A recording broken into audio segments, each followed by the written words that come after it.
In this video, I will talk about some interesting facts as well as differences between Modern Standard Arabic and the Levantine dialect.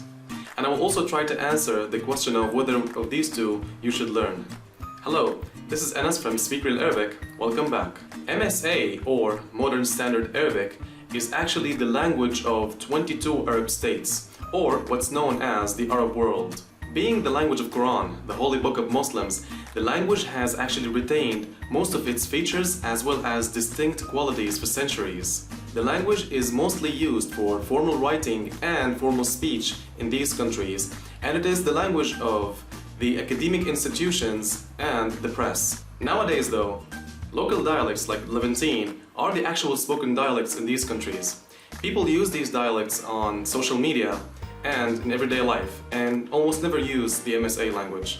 Now, if we take Levantine for example, this dialect is spoken by more than 36.2 million people across the world. The countries that speak these dialects are Syria, Lebanon, Jordan, and Palestine. It is also worth noting that this dialect is considered to be one of the major dialects of Arabic. This is due to the fact that a lot of Syrian and Lebanese and Jordanian and Palestinian expatriates are spread across the globe. So, with that in mind, let's talk about some differences between MSA, which is Modern Standard Arabic, and the Levantine dialect. One of the most obvious differences is the fact that Levantine lacks some sounds found in MSA. Those sounds are fa, qaf, and va. While one of these sounds is not actually completely missing in Levantine, it's actually pronounced in a different manner. Let me give you an example. The sound the in MSA is actually pronounced as z in Levantine. It is a similar sound to zai, but by bending or arcing the back of your tongue, so it becomes z. An extremely common word in Levantine is zabit. It means something that fits or something that actually works. In Levantine we say هذا الشيء ما له ظابط, which means that this thing is not actually working. The, on the other hand, is similar to the sound found in English, as in the word breathe. And also in this case, you would have to put an emphasis on the back of your tongue when trying to pronounce this sound. So it becomes the instead of the. The second difference that I'm going to talk about is grammar. Now, when it comes to Levantine, it's actually considered to be a stripped down or a simplified version of the MSA language. For instance, there are 3 grammatical cases in MSA. Those are nominative, genitive, and accusative. These grammatical cases, they look different and they actually vary based on the context. Let me give you an example. In MSA, you would say something like هذا بيت جميل, which means this is a beautiful house. This is a nominative case. Notice how the word بيت here actually has what's called as tanween in Arabic, which is the tun that's found on top of the letter T that you can see on the screen. Now, if we are to make this an accusative case, we would say something like زرت بيتا جميلا. زرت بيتا جميلا. So the word بيت in here actually has this tanween, or the accusative case, which is tan. Now, the genitive case looks like this. ترعرعت ببيت جميل. So the word bait in here has the genitive case, which is ten, the one you can see right below the letter T. In Levantine dialects, on the other hand, these case endings are completely absent. So you would say something like هذا بيت حلو, زرت بيت حلو, ترعرعت ببيت حلو. And so, as you saw, all of these nonation or the case endings are completely absent or completely gone in the Levantine dialect.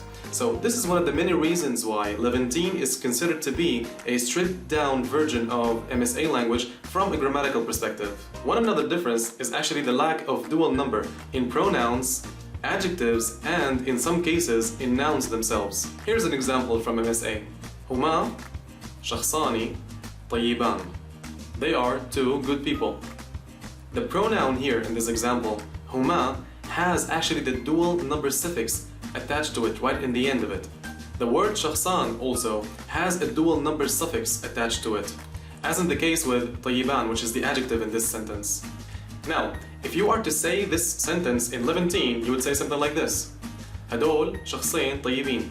Here in this example, the word هدول does not have the dual number suffix attached to it. Neither does the word طيبين, which is the adjective. What I mean by this is that you can use the word طيبين for any number of people above 2. So if you're talking about 2, 3, 4, or 5, or like endlessly, you would use the word طيبين, right? In MSA, you would actually have to differentiate. So if you're talking about one person, you would say طيب, and if you're talking about 2 people, you would say طيبان or طيبين in another grammatical case ending. Now, in the Levantine example, هدول شخصين طيبين, the word شخصين, which is actually the noun in this sentence, does actually have the dual number suffix to it. However, you can actually do away without using that suffix. So you could say something like هدول أشخاص طيبين, which is the same word in the plural form, and that would be perfectly fine. Completely valid, there's no problem with that. Another area where Levantine seems to be different from MSA is the fact that it doesn't seem to have much of a trouble borrowing words, foreign words from other languages such as the French, English, and Greek. Let me give you some examples. مفتاح الرنش, which means wrench, the same word in English. Transistor, which means transistor, in English too. Compressor, which means compressor. Cake, which actually explains itself. And finally we have the word grippe that we say in Levantine, which is the same as grippe in French, which is of course flu in English. Now, having said that, it is safe to assume that Levantine is easier to learn than MSA for the reasons that we have just mentioned. The difference between the two, however, is not so huge in difficulty. So you can say that Arabic is more difficult than Levantine, as Chinese is more difficult than Turkish. So it's not like that. Now, some might say that Levantine is actually influenced by Aramaic, the language that was there before the arrival of Arabic to the region.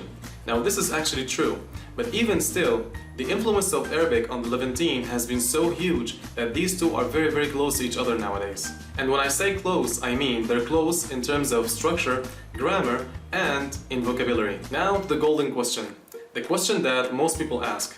Should I learn MSA or should I learn Levantine? The answer to that question actually lies in the intent behind learning one against the other. So, we need to know the purpose of learning the language in the first place, before we can decide which one of those is suitable for you. For example, if you intend to learn Arabic in order to watch the news for whatever reason, or in order to obtain an academic degree, or simply to learn about the Islamic culture, so in this case, MSA is the right choice for you. On the other hand, if you are trying to learn Arabic in order to simply connect with people, socialize with Arabic speakers, or simply to watch some TV shows, then dialect, a local dialect such as Levantine or Egyptian in this case, is the best choice for you. Now on to the final question. Should I learn MSA before learning Levantine or any local dialect?